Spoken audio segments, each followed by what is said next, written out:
Guys, nimeona Karagwa Muraya ameweka Dama Mobile Spares.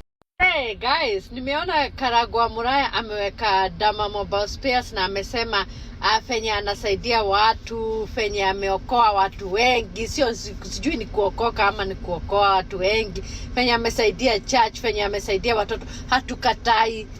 Amefanya hizo vitendo zote. Dama ni mtu mpoa. Pengine hata hati yake anakuwa na hati poa sana.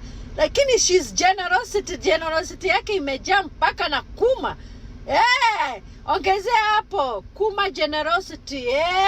Ongezea hapo kuma generosity na kupikia bwana wa wenyewe.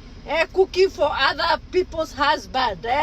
Ongezea hapo generosity hata ikue wewe unaweka na Karagwa Muraya umeandika hapo ati unamjua na generosity, uandike mpaka generosity ya kuma.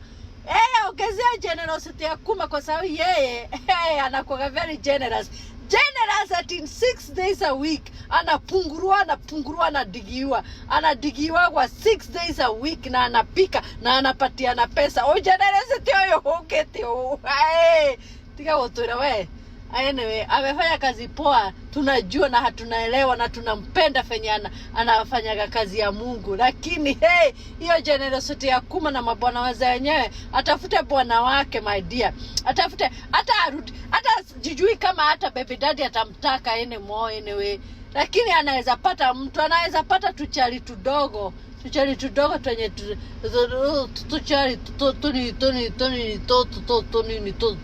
katoto atupeage pesa.